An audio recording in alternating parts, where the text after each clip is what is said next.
Hello friends, welcome to channel bio basic. आज के इस लेक्चर में हम जो टॉपिक लेकर आए हैं उस टॉपिक का नाम है linkage map. The linkage map is also known as chromosomal map और जेनेटिक मैप। क्रोमोजोमल मैप और जेनेटिक मैप। सबसे पहले जानेंगे कि जो लिंकेज मैप है ये पहली बार किसने कंस्ट्रक्ट किया था। So first time the linkage map was constructed by Sturtevant. जो स्टुटवेंट थे ये स्टूडेंट ऑफ टी.एच. मॉर्गन जिन्होंने लिंकेज दिया था, उन्हीं के स्टूडेंट जिनका नाम स्टुटवेंट है उन्होंने दिया था लिंकेज मैप। यहां ये ध्यान रहे, अक्सर ये क्वेश्चन पूछा जाता है कि लिंकेज मैप किसने दिया था, और ज्यादातर बच्चे इसे टी.एच. मॉर्गन कराते हैं। तो आप ये याद रखेंगे जो लिंकेज मैप है वो स्टुटवेंट ने दिया था, ना कि टी.एच. मॉर्गन ने। टी.एच. मॉर्गन ने दिया था लिंकेज। अब हम जानते हैं कि लिंकेज मैप क्या होता है। जिस तरह से एक रोड मैप बनाया जाता है और रोड मैप में किन्हीं भी दो प्लेस के बीच में डिस्टेंस का पता किया जाता है और साथ ही साथ उस रास्ते पर आने वाले जो स्टॉपेज हैं उनको मार्क किया जाता है, उसी तरह से लिंकेज मैप में हम किसी भी क्रोमोसोम्स पर जो जीन्स लोकेटेड हैं उनकी पोजीशन और उनके बीच में डिस्टेंस और उनके ऑर्डर को पता करते हैं। देखिएगा कैसे करते हैं। तो पहले हम समझते हैं the determine linear order of genes. वो जो जीन्स क्रोमोसोम पर लोकेटेड है वो किस ऑर्डर में अरेंज हैं, and distance between genes on a chromosome. अगर कोई भी एक क्रोमोसोम है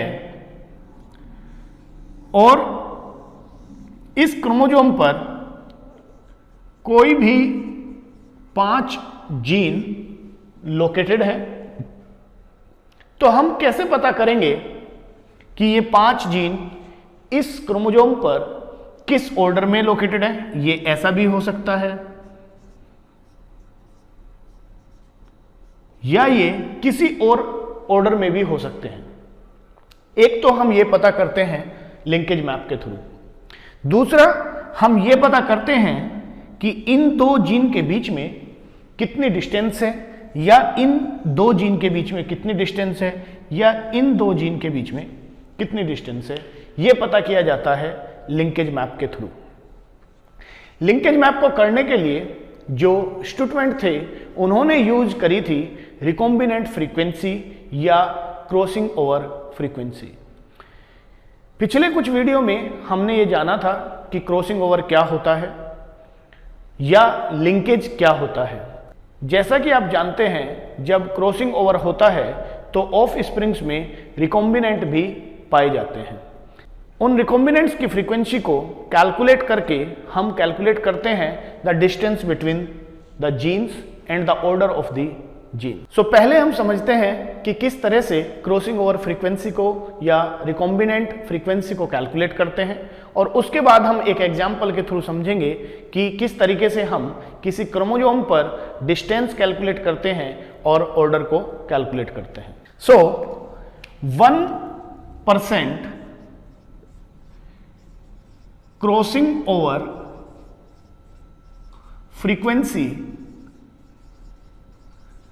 या 1% रिकॉम्बिनेंट फ्रीक्वेंसी इक्वल्स टू 1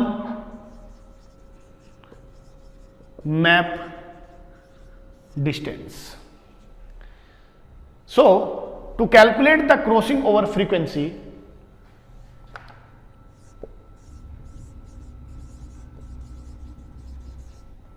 या recombinant frequency we use a formula here. कैसे कैलकुलेट करते हैं? हमें जो टोटल ऑफ स्प्रिंग्स होते हैं उनको काउंट करना होता है और उन ऑफ स्प्रिंग्स में से कितने ऑफ स्प्रिंग्स रिकॉम्बिनेंट होते हैं उसको हम कैलकुलेट करते हैं। So the formula is number of recombinants, of springs में कितने रिकॉम्बिनेंट्स हैं, divided by total number of progeny. और जितने भी टोटल ऑफ स्प्रिंग्स वहां पर मिलते हैं उनसे हम उसको डिवाइड कर देते हैं और जो भी वैल्यू हमें मिलती है उस वैल्यू को हम 100 से मल्टीप्लाई कर देते हैं। और ये फॉर्मूला आपको याद रखना है, इट इज वेरी इंपॉर्टेंट, क्योंकि जब तक हमें ये फॉर्मूला याद है हम रिकॉम्बिनेंट फ्रीक्वेंसी कैलकुलेट कर सकते हैं और जब तक हम रिकॉम्बिनेंट फ्रीक्वेंसी को कैलकुलेट कर सकेंगे तब हम किसी भी मैप यूनिट को या मैप डिस्टेंस को कैलकुलेट कर सकेंगे। अब हम समझते हैं कि किस तरीके से इस मैप यूनिट को यूज करके हम किसी क्रोमोसोम पर जीन ऑर्डर्स का पता करते हैं या किन्हीं दो जीन्स के बीच में डिस्टेंस को कैलकुलेट करते हैं। अब हम एक एग्जाम्पल के थ्रू ये समझते हैं कि किन्हीं भी दो जीन के बीच की डिस्टेंस को कैसे कैलकुलेट किया जाता है, जिसे हम मैप डिस्टेंस भी कहते हैं। Suppose there is an individual जिसका जीनोटाइप कैपिटल ए और कैपिटल बी है और यहां पर जो जीन ए और जीन बी हैं ये दोनों लिंक्ड हैं, यानी कि एक ही क्रोमोसोम पर लोकेटेड है। जैसा कि हम जानते हैं कि किसी भी इंडिविजुअल में दो क्रोमोसोम्स यानी कि होमोलोगस क्रोमोसोम्स होंगे, तो यहां पर जो इसका जीनोटाइप है वो कैपिटल ए और कैपिटल बी होगा। सिमिलरली यहां पर इस इंडिविजुअल का जो जीनोटाइप है वो स्मॉल ए और स्मॉल बी होगा। Again the a and b genes are linked और लोकेटेड ऑन सेम क्रोमोसोम। यहां से जब गैमीट फॉर्मेशन होगा तो यहां से ये गैमीट कैपिटल ए और कैपिटल बी वाला आएगा और यहां से जो गैमीट है वो स्मॉल ए और स्मॉल बी वाला आएगा। तो इस इंडिविजुअल का जो जीनोटाइप है वो कैपिटल ए और कैपिटल बी और स्मॉल बी हो जाएगा। This is F1 progeny. सब जब F1 प्रोजेनी को हम रिसेसिव पेरेंट के साथ क्रॉस कराते हैं, इट मींस ये हमारा टेस्ट क्रॉस हो गया। तो जिस टाइम पर ये टेस्ट क्रॉस कराया गया तो यहां से अब आपको समझना है कि इस इंडिविजुअल में अगर आपको पता है कि एस फेज में जो डीएनए है वो डबल हो जाता है यहां पर, जैसा कि हमने पिछले वीडियो में भी जाना था। और यहां पर जब ये दोनों non sister chromatids of the same homologous chromosomes exchange the genetic material, it means the crossing over takes place between A and B और at this region the crossing over takes place. So जब crossing over यहां पर होगा तो ये वाला segment इस chromosome पर चला जाएगा और ये वाला क्रोमोसोम इस सेगमेंट पर आ जाएगा, जैसा कि हमने बहुत डिटेल में अपनी प्रीवियस वीडियो में भी बताया हुआ है। तो जिस टाइम पर ये longitudinal division of the centromere होगा तो यहां से जब गैमीट फॉर्मेशन होगा तो एक गैमीट में ये कैपिटल ए और कैपिटल बी होगा और दूसरे गैमीट में कैपिटल ए और यहां से आया हुआ जीन स्मॉल बी होगा। इस गैमीट में ये स्मॉल ए और जो कैपिटल बी जो कि इस क्रोमोसोम से उस क्रोमोसोम पर एक्सचेंज हुआ है वो यहां पर आ जाएगा और ये वाला जो क्रोमैटिड्स है ये एक सेपरेट क्रोमोसोम में बनाकर एक अलग गैमीट फॉर्म कर लेगा, that would be small a और स्मॉल बी। और यहां से जो गैमीट आएगा वो स्मॉल ए और स्मॉल बी आएगा। आप यहां पर क्वेश्चन पूछ सकते हैं कि क्या क्रॉसिंग ओवर यहां पर नहीं हुआ? यस, बिल्कुल यहां पर भी क्रॉसिंग ओवर हुआ होगा, लेकिन अगर यहां पर हम क्रॉसिंग ओवर करते भी हैं तो स्मॉल बी से ही रिप्लेस होगा और जब स्मॉल बी से ही रिप्लेस होगा उस क्रोमोसोम्स पर जो जीन होंगे वो नहीं चेंज होंगे। अब हम कॉम्बिनेशंस बनाते हैं इस गैमीट का इस गैमीट के साथ में, because this is from the one parent, and these 4 gametes from this parent. So जब ये वाला गैमेट इस वाले गैमेट के साथ फ्यूज होता है, this is capital A capital B small a small b, तो ये ऑफ स्प्रिंग्स हमें मिल जाता है, जिसका जो जीनोटाइप है वो capital A capital B small b. जिस टाइम पर ये वाला गैमेट इस वाले गैमेट के साथ फ्यूज होता है तो हमें ये वाला ऑफ स्प्रिंग मिल जाता है।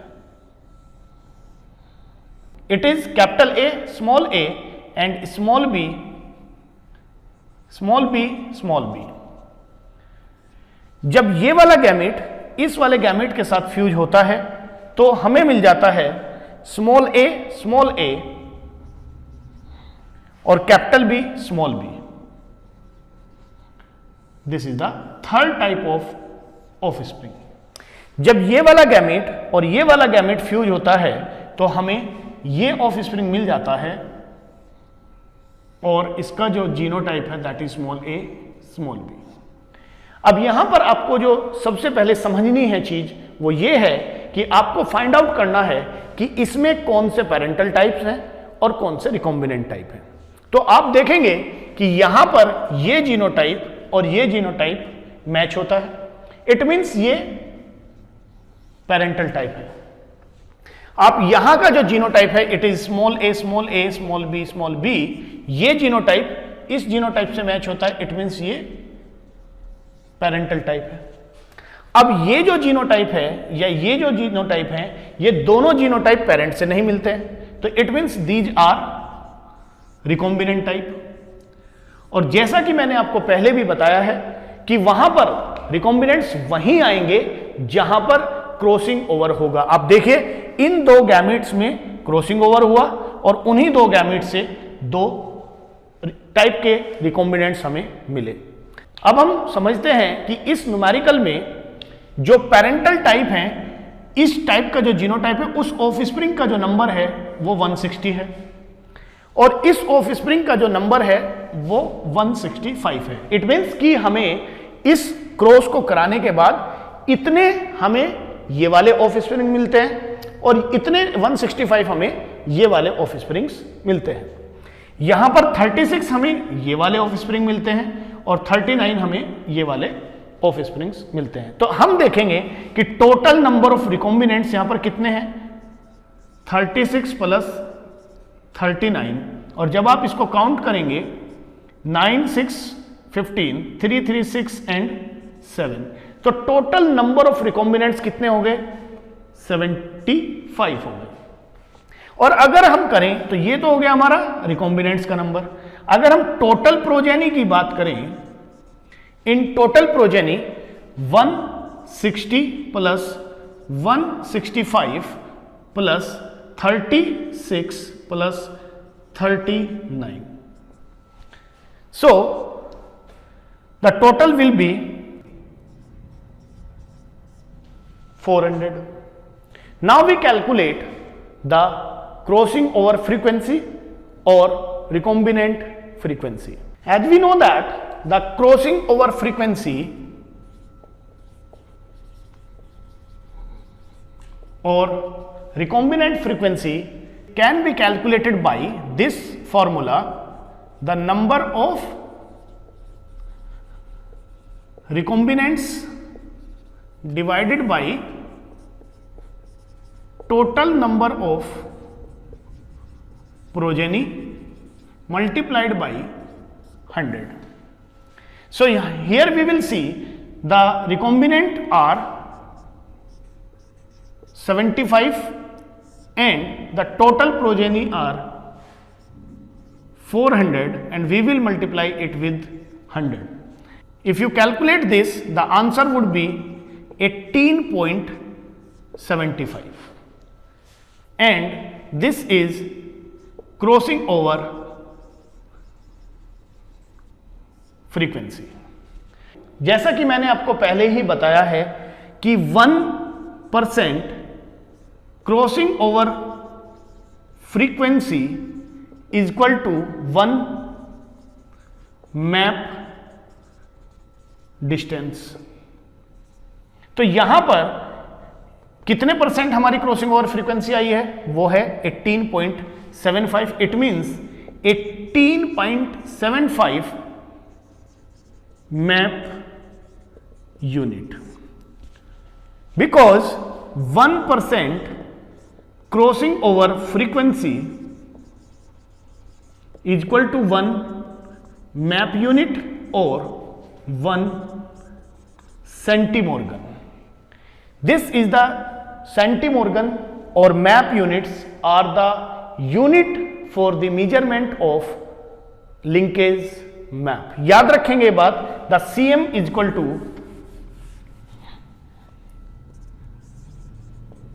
centimorgan. So here you can say that the distance between the A and B gene is 18.75 centimorgan. I hope you understood this calculation. Now we understand how to calculate the order of gene on the chromosome.